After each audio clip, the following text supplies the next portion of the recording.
Hello दोस्तों, good morning. स्वागत है आप सबका शिवकृपा क्लासेज पर। दोस्तों, इस वीडियो में हम लोग एसएससी एमटीएस व हवलदार एग्जाम 2024 के 30 सितंबर के आज शिफ्ट में पूछे जा सकने वाले most important GK GS miscellaneous और करंट के प्रश्नों को सॉल्व करेंगे। दोस्तों, ये सारे क्वेश्चंस हमारे आपके एग्जाम में पूछे जाने वाले प्रश्नों के सभी टॉपिक्स, प्रश्नों के लेवल व प्रश्नों के टेंस, इसके अलावा दोस्तों आपके प्रीवियस ईयर एग्जाम्स के प्रश्नों को पूरी तरह से एनालाइज करके बनाया गया एक मोस्ट इंपॉर्टेंट वीडियो है। तो दोस्तों, आप लोग इन्हें कॉन्सेंट्रेट होकर सॉल्व करें। क्वेश्चंस कम सॉल्व होने पर पुनः प्रश्नों का रिवीजन करें ताकि एसएससी एमटीएस व हवलदार एग्जाम 2024 में आप लोग जीके जीएस मिसलेनियस और करंट के टॉपिक से अच्छे स्कोर कर सकें। ध्यान रखें दोस्तों, आपके एग्जाम में आपका पूरा जीके यानी कि हिस्ट्री, पॉलिटी, ज्योग्राफी, इकोनॉमिक्स, पूरा आपका मिसलेनियस यानी विविध का चैप्टर, पूरा आपका जीएस यानी कि जनरल साइंस व करंट अफेयर्स, इन सभी टॉपिक्स का अच्छा खासा वेटेज है। पूरे 75 नंबर्स के क्वेश्चंस आपके इन सभी टॉपिक्स से पूछे जाएंगे, जहां से आपकी फाइनल मेरिट बनेगी। तो चलिए दोस्तों, ज़्यादा समय न लेते हुए हम लोग इन सभी मोस्ट इंपॉर्टेंट प्रश्नों को सॉल्व करना शुरू करते हैं। दोस्तों, क्वेश्चन से स्टार्ट करेंगे हम लोग करंट के टॉपिक से। सबसे पहले हम लोग करंट को कंप्लीट करेंगे, पुनः इसी वीडियोस में अन्य सभी टॉपिक्स को कंप्लीट करेंगे। क्वेश्चन है दोस्तों हमारा, 71वीं मिस वर्ल्ड 2024 का खिताब किसने जीता? रिसेंटली करंट से मोस्ट इंपॉर्टेंट क्वेश्चन है दोस्तों, बिल्कुल आपके ट्रेंड में है, आपके लेवल में है। क्वेश्चन है हमारा, 71वीं मिस वर्ल्ड 2024 का खिताब किसने जीता? करेक्ट आंसर होगा क्रिस्टीना पिस्कोवा, जो कि चेक गणराज्य से आती है। अब चूंकि दोस्तों रिसेंटली करंट से हमारा क्वेश्चन आया हुआ है, तो इस टॉपिक से जितने भी क्वेश्चंस बनते हैं, अधिकांश प्रश्नों को हम लोग यहीं पे कवर करेंगे। यही हमारे प्रिपरेशन की स्ट्रेटजी है दोस्तों, कि जिस भी टॉपिक्स को हम लोग उठाएंगे, उस टॉपिक्स के अधिकांश प्रश्नों को पूरे एक्स्ट्रा फैक्ट के साथ वहीं पे कवर करेंगे। ध्यान दीजिएगा दोस्तों, आप लोग सारे क्वेश्चन सेलेक्ट रखे गए हैं। पहला क्वेश्चन है हमारा, जून 2024 में लगातार दूसरी बार लोकसभा के अध्यक्ष के रूप में किसे चुना गया? करेक्ट आंसर होगा ओम बिरला को। आपके हर टॉपिक से दोस्तों यहाँ पे सुपर क्वेश्चंस लगाए गए हैं। आप लोग सभी प्रश्नों को पूरी तरह से रिवाइज जरूर करेंगे। आगे बढ़िएगा। क्वेश्चन है हमारा, जून 2024 में किसे भारतीय सेना के अगले उप प्रमुख के रूप में नियुक्त किया गया? करेक्ट आंसर होगा एनएस राजा सुब्रमण्य को। नेक्स्ट, हाल ही में तेलंगाना स्थापना दिवस यानी कि तेलंगाना फाउंडेशन डे 2024 कब मनाया गया है? करेक्ट आंसर होगा 2 जून को। नेक्स्ट, जून 2024 में किसे तंबाकू नियंत्रण के लिए ब्रांड एम्बेसडर नियुक्त किया गया है? करेक्ट आंसर का पीवी सिंधु को। वह भारत के लोकसभा चुनाव 2024 में कितने करोड़ लोगों ने मतदान देकर विश्व रिकॉर्ड बनाया है? करेक्ट आंसर का 64.2 करोड़ लोगों ने। आगे बढ़िएगा। क्वेश्चन है हमारा, वर्ष 2024 में हैदराबाद को पूर्णतः किस राज्य की राजधानी बनाया गया है? तो तेलंगाना की। ध्यान रखेंगे दोस्तों, आपके एग्जाम्स के लिए एक एक क्वेश्चन पूरी तरह से सुपर हो सकते हैं। अगला क्वेश्चन है हमारा, जून 2024 में किस देश ने अपनी पहली अंतरिक्ष एजेंसी काशा की स्थापना की है? करेक्ट आंसर होगा दक्षिण कोरिया ने। नेक्स्ट, राष्ट्रीय मानवाधिकार आयोग यानी कि एनएचआरसी का नया कार्यवाहक अध्यक्ष किसे नियुक्त किया गया है?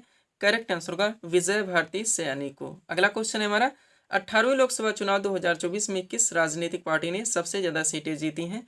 तो भारतीय जनता पार्टी ने। और विश्व पर्यावरण दिवस यानी कि वर्ल्ड इन्वायरमेंट डे 2024 कब मनाया गया है?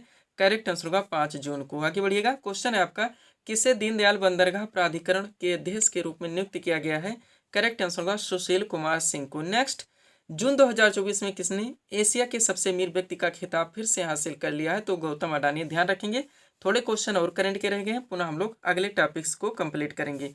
दोस्तों ध्यान देंगे, आपके एग्जाम में जो 75 नंबर्स के क्वेश्चंस का वेटेज है, जिसमें आपका पूरा साइंस यानी फिजिक्स, केमिस्ट्री, बायो आएगा, पूरा आपका जीके, पूरा आपका मिसलेनियस आएगा और पूरा आपका करंट आएगा। इन सब के पूरे पाठ्यक्रम को हमारे द्वारा 28 पीडीएफ में पूरी तरह से कंप्लीट किया गया है और ये पीडीएफ अभ्यर्थियों को दिए जा रहे हैं। अगला क्वेश्चन है हमारा, हिंदी साहित्य भारती पुरस्कार 2024 से किसे सम्मानित किया गया है? करेक्ट आंसर होगा कृष्ण प्रकाश को। नेक्स्ट, विश्व दुग्ध दिवस यानी कि वर्ल्ड मिल्क डे 2024 कब मनाया गया है? करेक्ट आंसर होगा 1 जून को। अगला क्वेश्चन, वर्ष 2024 में रिलायंस इंडस्ट्रीज द्वारा भारत के पहले मल्टी मॉडल लॉजिस्टिक्स पार्क का निर्माण कहाँ शुरू किया जाएगा? तो चेन्नई तमिलनाडु में। अगला क्वेश्चन है, विश्व तंबाकू निषेध दिवस 2024 कब मनाया गया है? 31 मई को। और जून 2024 में किसे राज्यसभा में सदन का नया नेता नियुक्त किया गया है? तो जेपी नड्डा को। नेक्स्ट, अंतर्राष्ट्रीय नाविक दिवस 2024 हाल ही में कब मनाया गया? 25 जून को। हर क्वेश्चंस को आप लोग पूरी तरह से प्रिपेयर रखेंगे। अगला क्वेश्चन है हमारा, फ्रेंच ओपन 2024 में पुरुष एकल का खिताब किसने जीता है? तो कार्लोस अल्कारेज ने। नेक्स्ट, विश्व खाद्य सुरक्षा दिवस यानी कि वर्ल्ड फूड सेफ्टी डे 2024 कब मनाया गया है? 7 जून को। अगला क्वेश्चन, जून 2024 में एप्पल को पछाड़कर दुनिया की दूसरी सबसे मूल्यवान कंपनी कौन सी बनी है? तो एनवीडिया है। और विश्व महासागर दिवस यानी कि वर्ल्ड ओशियंस डे 2024 कब मनाया गया? तो 8 जून को। ध्यान रखेंगे ये हमारे करंट के क्वेश्चन थे दोस्तों, जिनको हम लोगों ने एक साथ कंप्लीट किए हैं। आगे बढ़ेंगे दोस्तों, थोड़ा सा पीडीएफ के बारे में बात होगी, पुनः हम लोग अगले टॉपिक्स की ओर बढ़ेंगे। दोस्तों ध्यान दीजिएगा, एसएससी एग्जाम्स और रेलवे एग्जाम्स का all in one combined PDF हमारे द्वारा पूरी तरह से कंप्लीट कर लिया गया है। इस पीडीएफ को बनाने में दोस्तों आपके एसएससी और रेलवे के विभिन्न एग्जाम्स के प्रीवियस ईयर एग्जाम्स के क्वेश्चंस को भी पूरी तरह से एनालाइज किया गया है। इसके अलावा दोस्तों आपके क्वेश्चंस के वेटेज को, उनके लेवल को, उनके ट्रेंड को भी पूरी तरह से ध्यान में रखा गया है। इनमें आपकी बहुत सारी वैकेंसीज लगी हैं दोस्तों, आप जानते हैं। बात की जाए एसएससी की तो इसमें सीजीएल 1 यानी टियर 1 आपका हो चुका है, टियर 2 की तैयारी है, एमटीएस आपका होने जा रहा है, जीडी भी आपकी दोस्तों लग चुकी है। रेलवे में बात की जाए तो आरपीएफ कांस्टेबल और एसआई लगा हुआ है, एलपी है, टेक्नीशियन है, एनटीपीसी और ग्रुप डी है। इनमें से किसी भी वैकेंसीज में अच्छी फाइट के लिए इस पीडीएफ को आप परचेज कर सकते हैं। दोस्तों इसमें आपका साइंस यानी फिजिक्स, केमिस्ट्री, बायो का स्पेशल पीडीएफ आएगा, पूरा आपका जीके और मिसलेनियस यानी हिस्ट्री, पॉलिटी, ज्योग्राफी, इकोनॉमिक्स और विविध का स्पेशल पीडीएफ आएगा, और पूरा दोस्तों आपका करंट का भी स्पेशल पीडीएफ आएगा।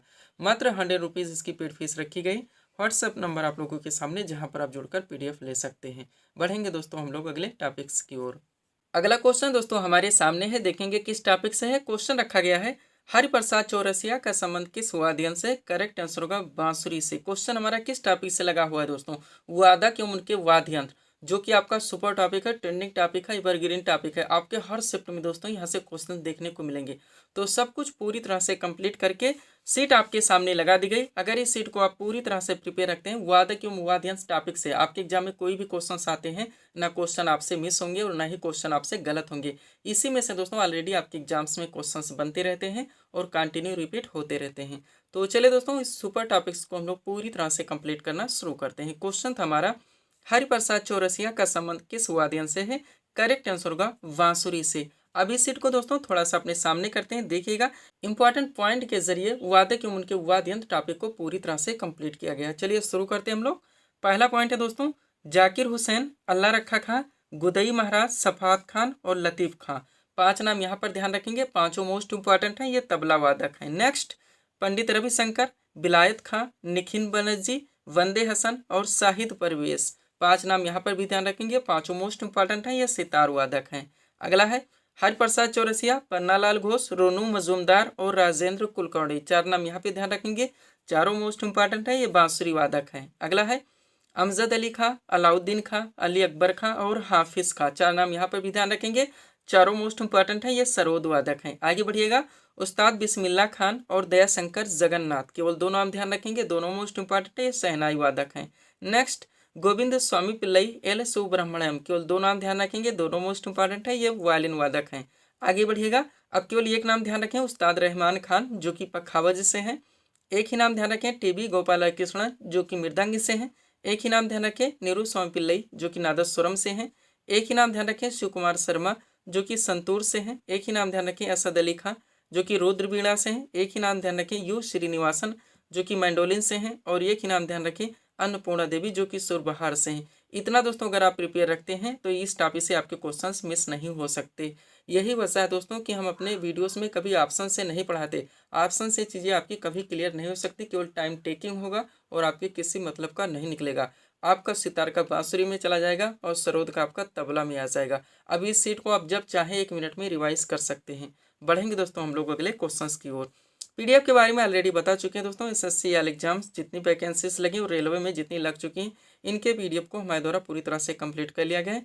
इसके अलावा दोस्तों बिहार एसएससी 10+2 जो 2023 की वैकेंसी थी, उसका दोस्तों तीसरी बार नया वर्जन पीडीएफ रेडी किया गया है। और यूपी ट्रिपल एसी से जुड़े विभिन्न एग्जाम्स के दोस्तों पीडीएफ भी हमारे द्वारा कंप्लीट किए गए हैं। बढ़ेंगे हम लोग अगले क्वेश्चंस की ओर। अगला क्वेश्चन दोस्तों हमारे सामने है, देखेंगे किस टॉपिक से रखा गया है। क्वेश्चन लगा है, दिल्ली सल्तनत का शासनकाल कब से कब तक था? करेक्ट आंसर होगा 1206 से लेकर 1526 ईस्वी तक। क्वेश्चन हमारा किस टॉपिक से आया हो दोस्तों? दिल्ली सल्तनत, मिडिवल हिस्ट्री का बहुत बड़ा पार्ट। बहुत सारे क्वेश्चंस, बहुत सारे फैक्ट दोस्तों यहाँ से निकलते हैं जो कि आपके एग्जाम में ऑलरेडी पूछे आते हैं और कंटिन्यू रिपीट होते रहते हैं। तो सब कुछ पूरी तरह से कंप्लीट करके सीट आपके सामने लगा दी गई है। इस सीट को आप अच्छे से प्रिपेयर रखते हैं। इस टॉपिक से दोस्तों कोई भी एग्जाम्स में आपके क्वेश्चंस आते हैं, किसी भी ट्रेंड से पूछे आते हैं, क्वेश्चन आपसे मिस होंगे और ना ही क्वेश्चन आपसे गलत होंगे। तो चलिए दोस्तों, इस सुपर टॉपिक्स को हम लोग पूरी तरह से कंप्लीट करना शुरू करते हैं। क्वेश्चन था हमारा, दिल्ली सल्तनत का शासनकाल कब से कब तक था? करेक्ट आंसर होगा 1206 से लेकर 1526 ईस्वी तक। अब एक एक पॉइंट को दोस्तों नोट के जरिए आप लोग पूरी तरह से कंप्लीट करेंगे। पहला पॉइंट है, भारत पर पहला सफल मुस्लिम आक्रमण मोहम्मद बिन कासिम ने 712 ईस्वी में किया था। उसने सिंध एवं मुल्तान को जीत लिया था। आगे बढ़ेंगे। महमूद गजनवी ने 1001 से 1027 ईस्वी के बीच भारत पर 17 आक्रमण किए। इनमें 1025 ईस्वी में सोमनाथ के शिव मंदिर पर किया गया आक्रमण सबसे प्रसिद्ध था। वह मोहम्मद गौरी को भारत में तुर्क सत्ता का संस्थापक माना जाता है। पूरी तरह से आप प्रिपेयर रखेंगे। अब ये दोस्तों बेसिक चीजें थी, यहाँ से आपका दिल्ली सल्तनत स्टार्ट होगा। देखिएगा, पहला पॉइंट है हमारा, दिल्ली सल्तनत के सिंहासन पर कुल 5 राजवंशों ने शासन किया था। इन राजवंशों का शासन काल क्रम से इस प्रकार है, ध्यान रखेंगे आप लोग। सबसे पहले गुलाम वंश है, जिन्होंने शासन किया 1206 से लेकर 1290 तक। उसके बाद में खिलजी वंश है, जिन्होंने शासन किया 1290 से 1320 तक। उसके बाद में तुगलक वंश है, जिन्होंने शासन किया था 1320 से लेकर 1414 ईस्वी तक। उसके बाद में सैयद वंश है, जिन्होंने शासन किया 1414 से लेकर 1451 ईस्वी तक। और पांचवा दोस्तों आपका लोधी वंश है, जिन्होंने शासन किया 1451 से 1526 ईस्वी तक। पूरी तरह से इसको क्लियर रखेंगे। अलग अलग ट्रेंड से दोस्तों कोट में मिलाने के लिए सारे क्वेश्चंस आपके एग्जाम में दिए आते हैं और एक एक क्वेश्चन की कीमत आप लोग जानते हैं। अब इनके बीच में जितने भी क्वेश्चंस बनते हैं उनको वन लाइनर के जरिए दोस्तों यहाँ पे हम लोग पूरी तरह से कंप्लीट करेंगे। देखिएगा, एक एक क्वेश्चन आपके एग्जाम के लिए सुपर है। पहला क्वेश्चन है, गुलाम वंश के संस्थापक कौन थे? तो कुतुबुद्दीन ऐबक। नेक्स्ट, गुलाम वंश के शासक को लाख बख्श के नाम से जाना जाता है, तो कुतुबुद्दीन ऐबक ही है। नेक्स्ट, कुतुब मीनार की नींव किस शासक ने डाली थी? करेक्ट आंसर होगा कुतुबुद्दीन ऐबक। अगला, दिल्ली सल्तनत के किस सुल्तान की मृत्यु चौगान या पोलो खेलते हुए हुई थी? तो भी कुतुबुद्दीन ऐबक। और दोस्तों, कुब्बतुल इस्लाम मस्जिद का निर्माण किसने करवाया था? करेक्ट आंसर होगा कुतुबुद्दीन ऐबक।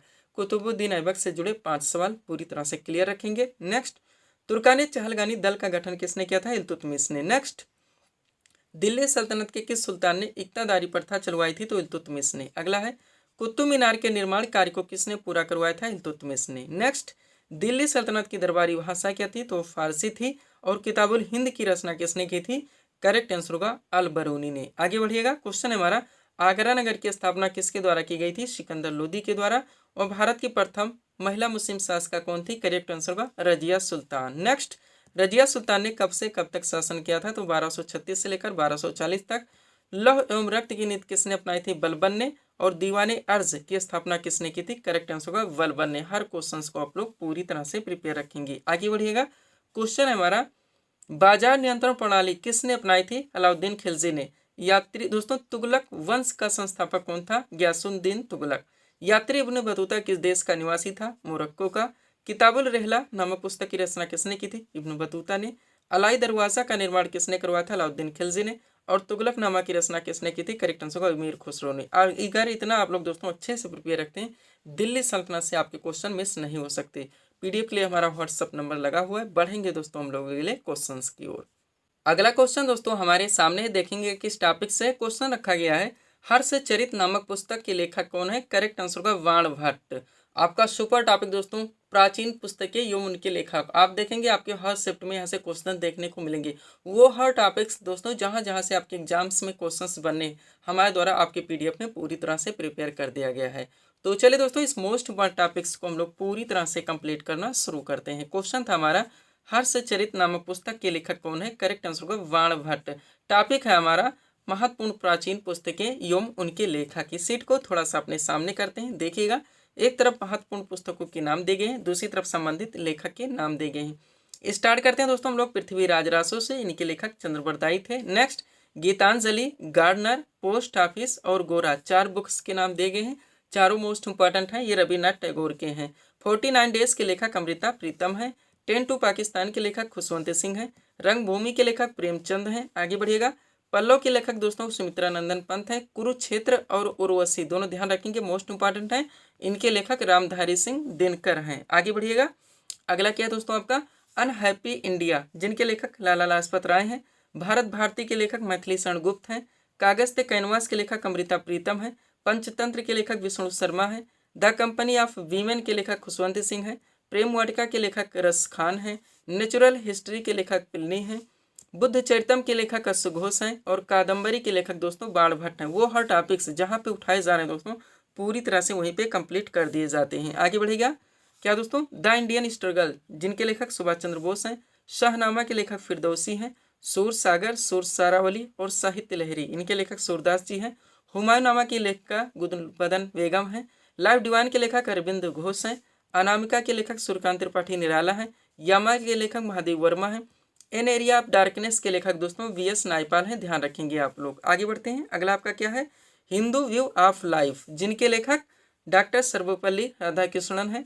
राष्ट्रंगड़ी के लेखक कल्हड़ हैं। कुमार संभवम, अभिज्ञान शाकुंतलम और मेघदूत इनके लेखक कालिदास जी हैं। मालती माधव के लेखक भवभूति हैं। किताबुल हिंद के लेखक अलबरूनी हैं। दादा कामरेड के लेखक यशपाल हैं। चिदम्बरा के लेखक सुमित्रानंदन पंत हैं। The dark room, my days और मालगुडी डेज इनके लेखक आर.के. नारायण हैं। ध्यान रखेंगे आप लोग।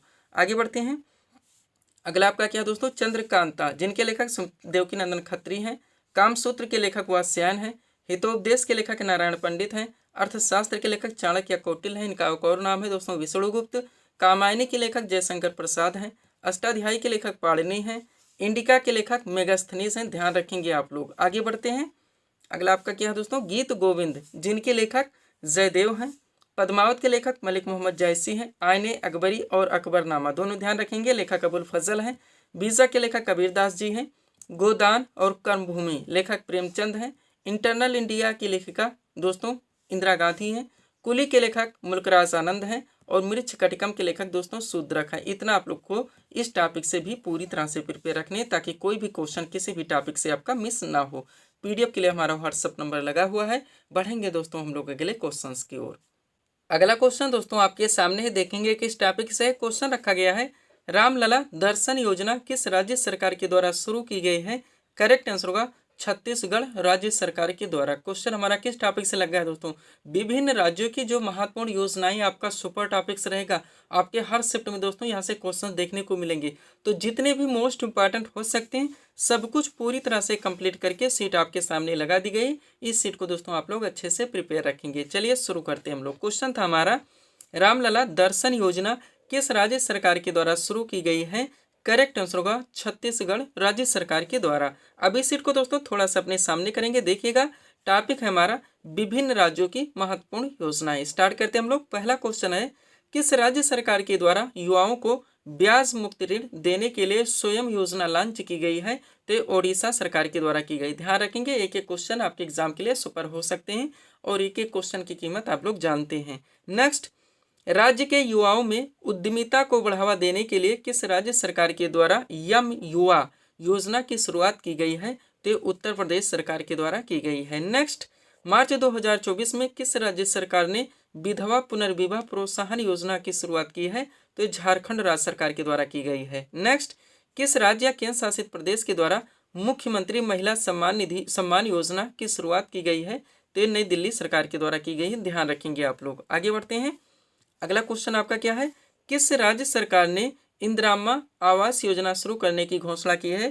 तो तेलंगाना सरकार के द्वारा की गई है। नेक्स्ट, कौन सा राज्य 5 करोड़ आयुष्मान कार्ड जारी करने वाला देश का पहला राज्य बन गया है। तो उत्तर प्रदेश है।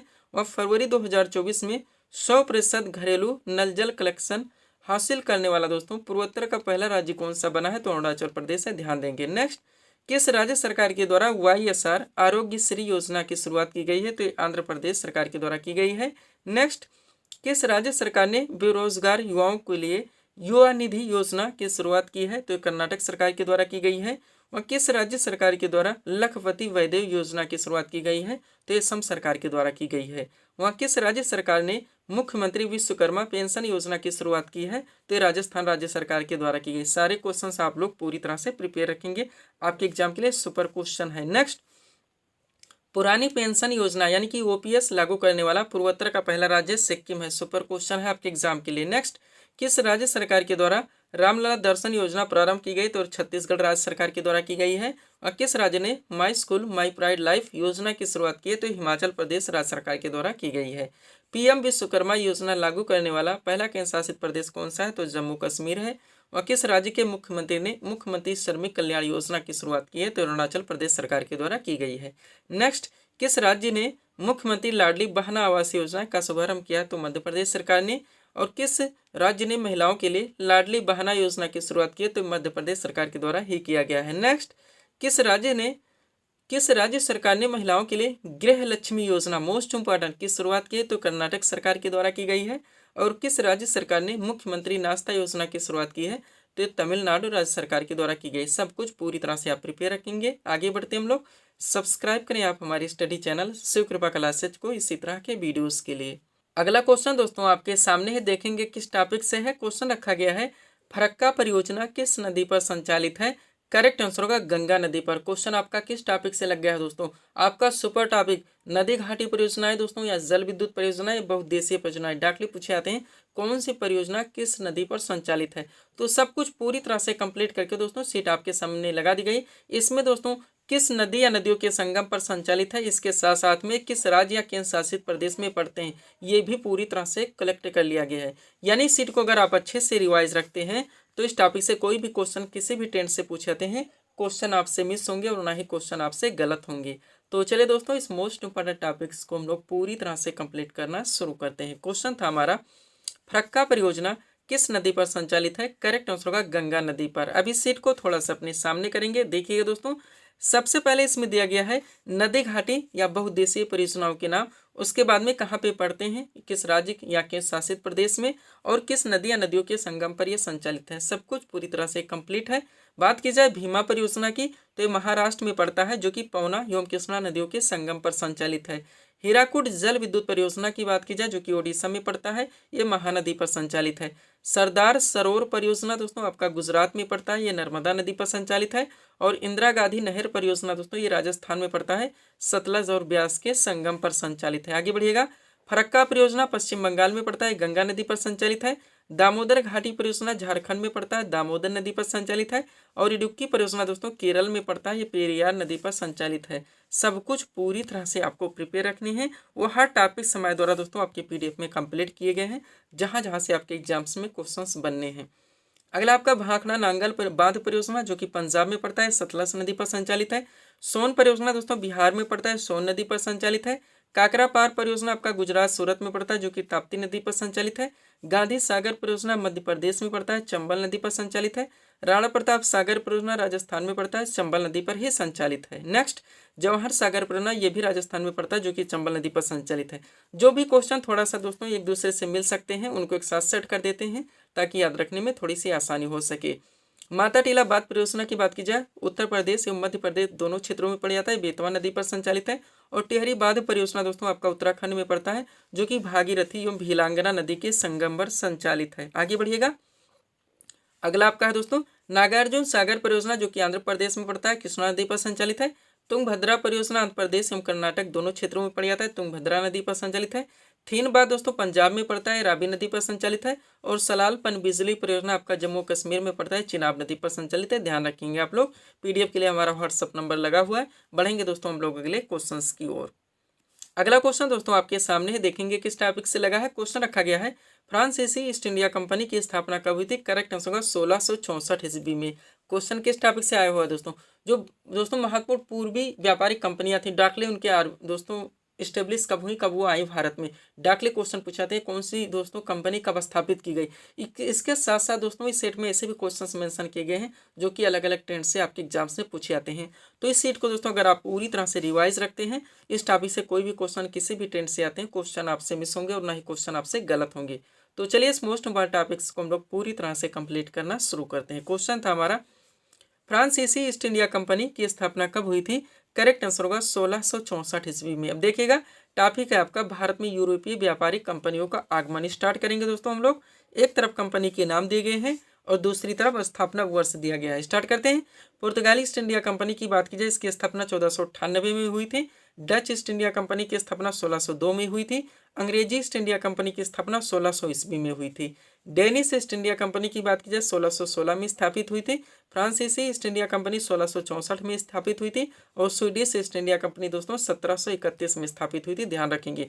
अब यहाँ से कुछ वन लाइनर क्वेश्चंस लगाएंगे दोस्तों, उनको आप लोग पूरी तरह से कलेक्ट करेंगे। देखिएगा पहला क्वेश्चन है, पुर्तगालियों ने अपनी पहली व्यापारिक कोठी कहाँ पर खोली, तो कोचीन में। नेक्स्ट, फ्रांसीसियों ने अपनी पहली व्यापारिक कोठी कहाँ पर खोली, सूरत में। नेक्स्ट, अंग्रेजों ने सबसे पहले अपनी व्यापारिक कोठी कहाँ पर खोली? मसूलीपट्टनम में।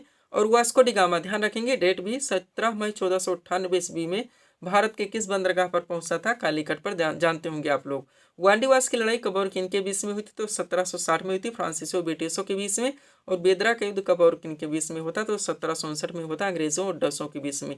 सब कुछ पूरी तरह से आप प्रिपेयर रखेंगे। बढ़िएगा अगले क्वेश्चन की ओर। अगला क्वेश्चन दोस्तों आपके सामने है।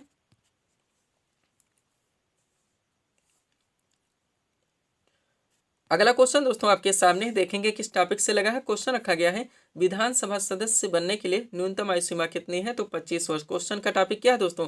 जो भारत के मुख्य दोस्तों संवैधानिक पदाधिकारी, आप लोग जानते हैं टाइटली क्वेश्चन बताइए, विधानसभा सदस्य बनने के लिए न्यूनतम आयु सीमा, राज्यसभा, लोकसभा, तो जितने भी हैं सब कुछ पूरी तरह से कलेक्ट करके दोस्तों सीट आपके सामने लगा दी गई। आप इस सीट को पूरी तरह से प्रिपेयर रखेंगे। चलिए शुरू करते हैं हम लोग। क्वेश्चन था हमारा विधानसभा सदस्य बनने के लिए न्यूनतम आयु सीमा कितनी है? तो 25 वर्ष।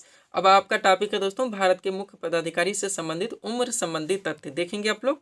एक तरफ दोस्तों पदाधिकारियों के नाम दिए गए हैं, दूसरी तरफ न्यूनतम आयु सीमा। बात की जाए राष्ट्रपति और उपराष्ट्रपति, तो बनने के लिए न्यूनतम आयु सीमा 35 वर्ष है। लोकसभा सदस्य के लिए 25 वर्ष है और लोकसभा अध्यक्ष के लिए भी दोस्तों 25 वर्ष है। राज्यसभा सदस्य के लिए 30 वर्ष है, विधानसभा सदस्य के लिए 25 वर्ष है, विधान परिषद सदस्य के लिए 30 वर्ष है और राज्यपाल बनने के लिए 35 वर्ष है। ध्यान रखेंगे। 2 पॉइंट आप लोग यहीं पर और देख लीजिए क्या क्या है। मतदान करने के लिए न्यूनतम आयु सीमा 18 वर्ष है और ग्राम पंचायत सदस्य बनने के लिए न्यूनतम आयु सीमा 21 वर्ष है। ध्यान रखेंगे। तो दोस्तों यहीं पर अब हम इस वीडियो को विराम देना चाहेंगे। हालांकि दोस्तों साइंस के 2 टॉपिक ऐड करना चाहते थे, लेकिन दोस्तों वीडियो आपका लंबा चला जाएगा। तो दोस्तों इसी तरह के वीडियोस के लिए आप हमारी स्टडी चैनल शिवकृपा क्लासेस से जुड़े चैनल को सब्सक्राइब करें, ताकि हमारे द्वारा दिए जाने वाले सभी वीडियोस आप क्रम से सबसे पहले देख सकें। तो मिलते हैं दोस्तों नेक्स्ट वीडियोस में। Thanks for watching.